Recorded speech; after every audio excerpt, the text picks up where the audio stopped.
tumultuous sort of time. We've got new programs. We've got a Head Start program. Like Ritika here is the Head Start leader and runs this great program on Saturday mornings where we get these 4 to 6 year olds coming in, and it's, what do we say? We say that children should have Kana, Kale, and Kahani. Kahani. Yeah. Story, food, and play are all essential.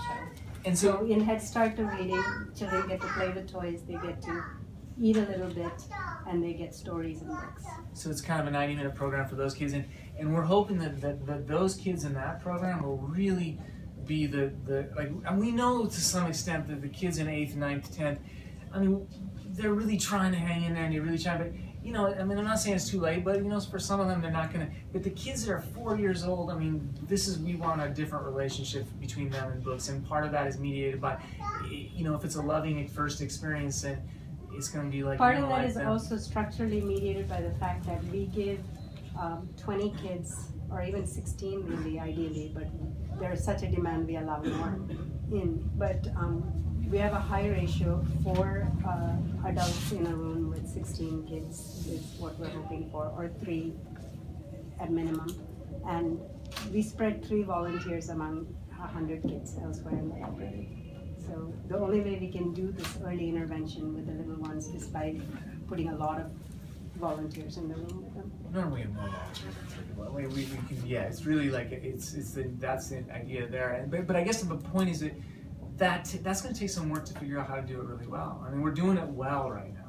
And I would say that a lot of things we're doing pretty darn well. The summer reading program, I was there most of the summer, and I felt like our goal was to run a program that was good anywhere in the world. And I felt like there were days when we hit it and there were days when we didn't, but I felt like that our goal is to build a program that's not a poor program for poor kids, but a good program.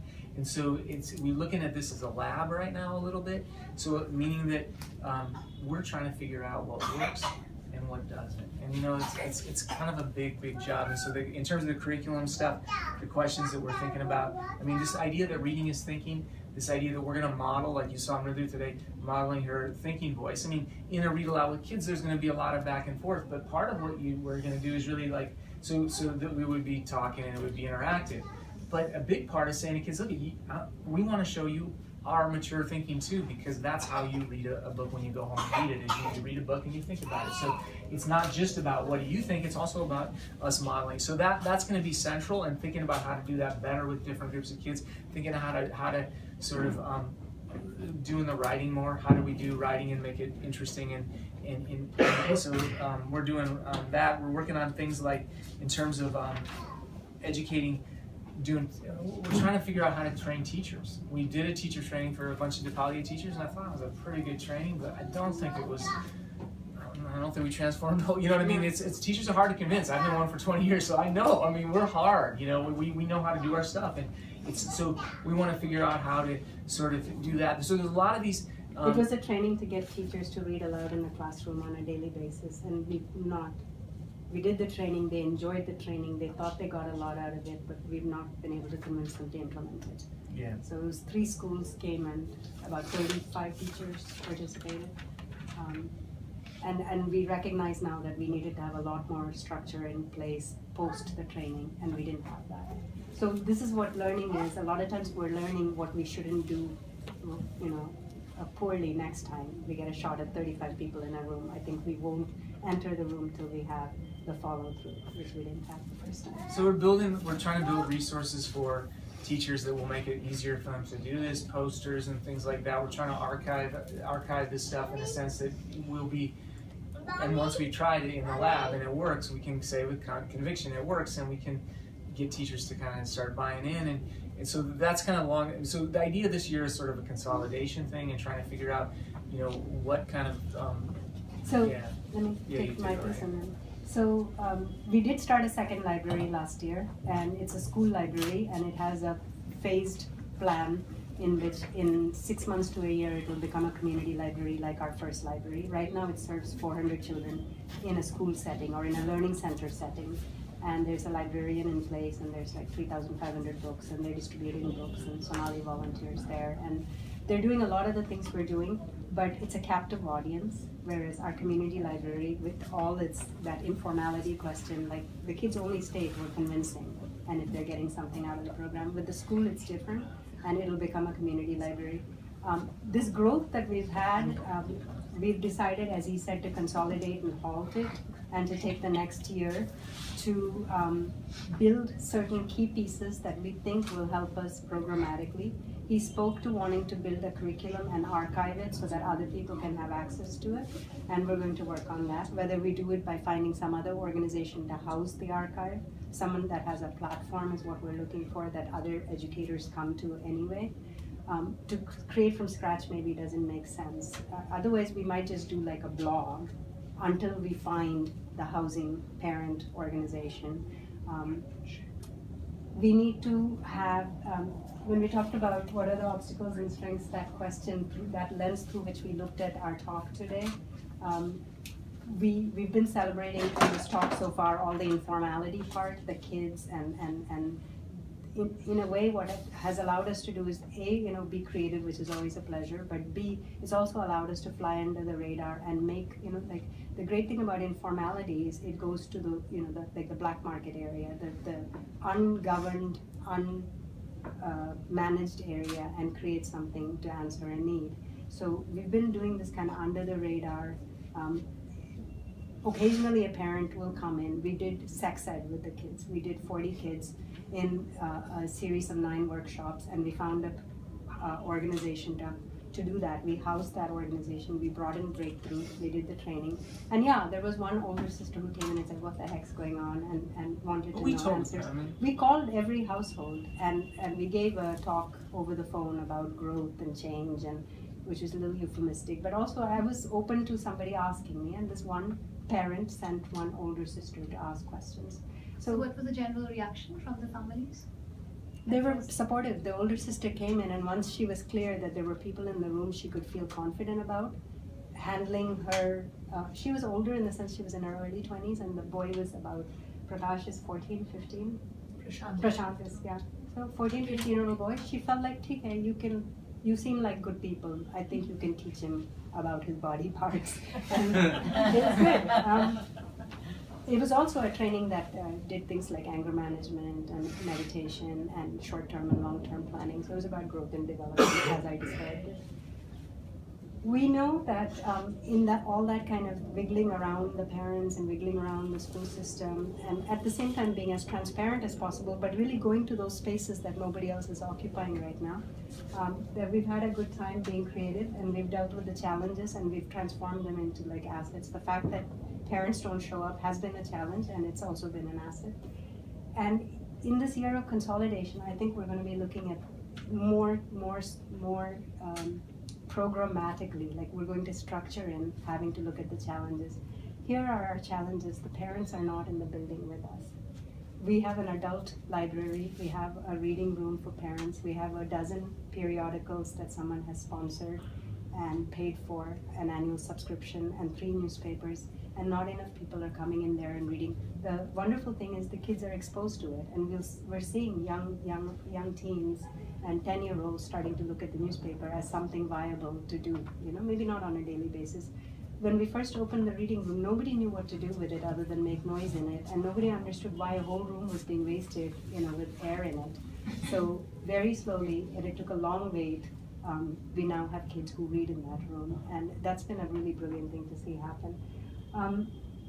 We would like the adults to come in, and we're trying to think programmatically about what it does. Our library is run by volunteers, 1 staff person, and by children.